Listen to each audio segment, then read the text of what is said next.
The room was alive with laughter, music, and the smell of celebration. New Year's Eve, everyone was counting down to midnight, dreaming of fresh beginnings. Everyone except me. I stood near the balcony, holding a small wrapped gift in my hands.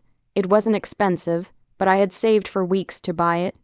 It was for my brother, the same brother I had once protected like a second father after our parents passed away. The same brother I sacrificed my own dreams for so he could chase his. He walked toward me with a glass in his hand, smiling like the world owed him something. His fiancée followed closely beside him, dressed beautifully, her diamond ring catching the light like it wanted attention. "So," my brother said loudly, not caring who listened, "you're not coming to the New Year party tomorrow." I smiled weakly. "I have work," he laughed, not a soft laugh, a cruel one. "Skip New Year's," he said, leaning closer. "Your life's an embarrassment anyway." The words cut deeper than I expected. Conversations around us slowed. A few people looked over, curious. No one spoke. No one defended me. I felt my chest tighten, but I kept my face calm. Years of swallowing pain had taught me how to hide it well. At least he's honest. Someone chuckled nearby. My brother continued, enjoying the moment. "You're still doing small jobs, right? No position, no respect, no future. I don't even know how you survive." His fiancée smiled politely, pretending not to hear, but her eyes told another story. Pity, the worst kind. I looked at my brother and remembered the nights I went hungry so he could eat, the shoes I gave him while I wore torn ones, the dreams I buried so he could build his own, and now this. I quietly placed the gift on the table beside him. "Happy New Year," I said. He barely noticed. I walked out before midnight, before the countdown, before the fireworks painted the sky. Outside, the cold air burned my face, but it felt better than staying. I stood alone on the street, listening to distant cheers as the new year began without me. That night, I didn't cry because of his words. I cried because I finally understood something painful but necessary. Sometimes, the deepest betrayal comes from the people who watched you struggle and chose to laugh instead of lift you up. After that night, I disappeared, not in a dramatic way. No goodbyes, no explanations. I simply stopped showing up. Family gatherings, messages, invitations, I ignored them all. It was easier to be labeled arrogant or useless than to keep proving my worth to people who had already decided I had none. People talked, they always do. My brother told everyone I had given up. Some said I was jealous of his success. Others said I was lazy, unstable, lost. I let them believe it. What they didn't see were the nights I worked until my eyes burned. The cheap rented room where the heater barely worked. The stacks of rejection emails I read with clenched teeth. I failed more times than I succeeded, but failure no longer scared me. Humiliation had already done its worst. I took every job no one wanted.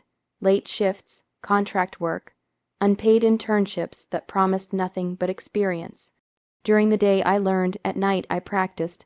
I taught myself skills from scratch, rewinding videos until my head throbbed, rewriting notes until my hands cramped.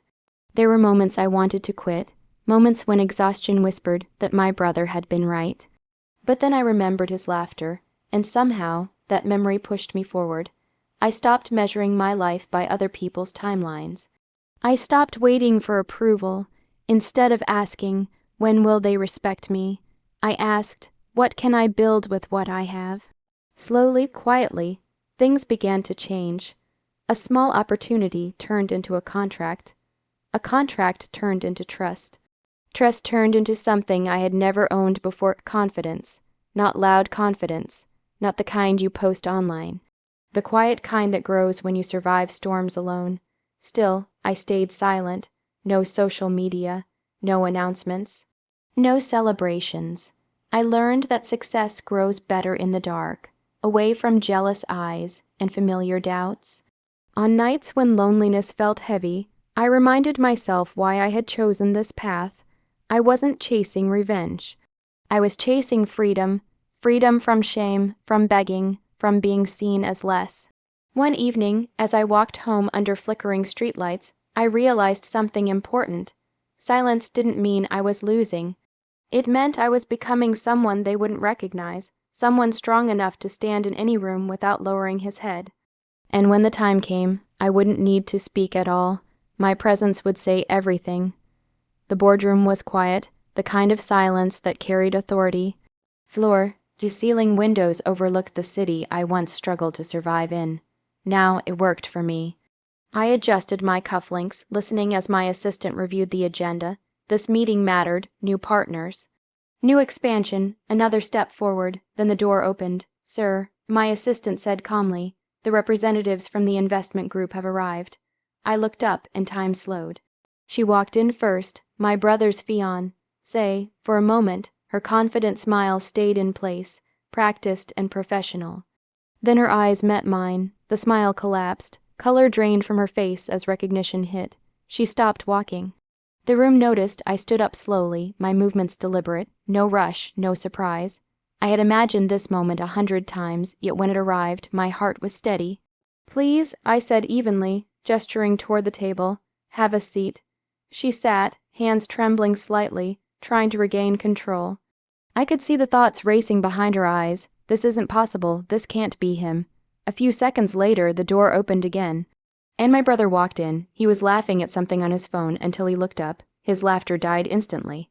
His eyes widened, his face stiffened. The man who once called my life an embarrassment now stood frozen in my boardroom, staring at me.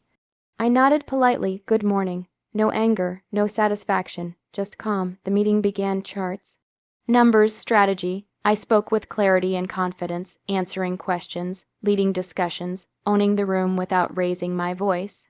They listened. Every word I said carried weight, not because of revenge, but because I had earned it. My brother avoided my eyes. His fiancée barely spoke, nodding when necessary, gripping her pen like a lifeline. At one point, she finally met my gaze. There was something else there now, respect mixed with regret. The meeting ended successfully. Contracts signed, hands shaken. As everyone began to leave, my brother lingered behind. The room felt smaller with just the two of us. "I didn't know," he said quietly, "if I had." I stopped him with a raised hand. "You knew enough," I replied calmly. I looked around the boardroom, the table, the chairs, the skyline beyond the glass. "This is what silence builds," I said. Then I turned away, already walking back to my seat. Some victories don't need applause. They need presence. The office emptied slowly, but the silence didn't feel heavy. It felt earned. Outside the glass walls, the city glowed as evening settled in. Headlights moved like rivers below, people chasing destinations without knowing how far they still had to go. I remained standing near the window, hands in my pockets, breathing steadily. Behind me, I heard footsteps. My brother, he stopped a few feet away, unsure, the same uncertainty I had lived with for years. "I was wrong," he said finally. His voice lacked the confidence it once had. "I shouldn't have said those things. I didn't know how hard you were trying." I turned to face him. For the first time in years, I didn't feel anger.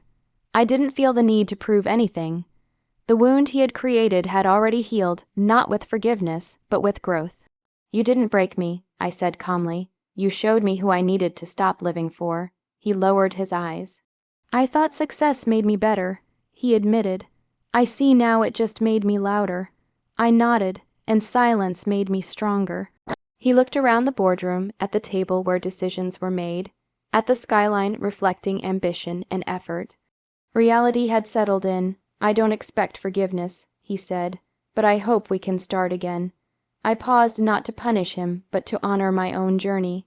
"We can be respectful," I replied, "but we can't go back. Some distances are necessary."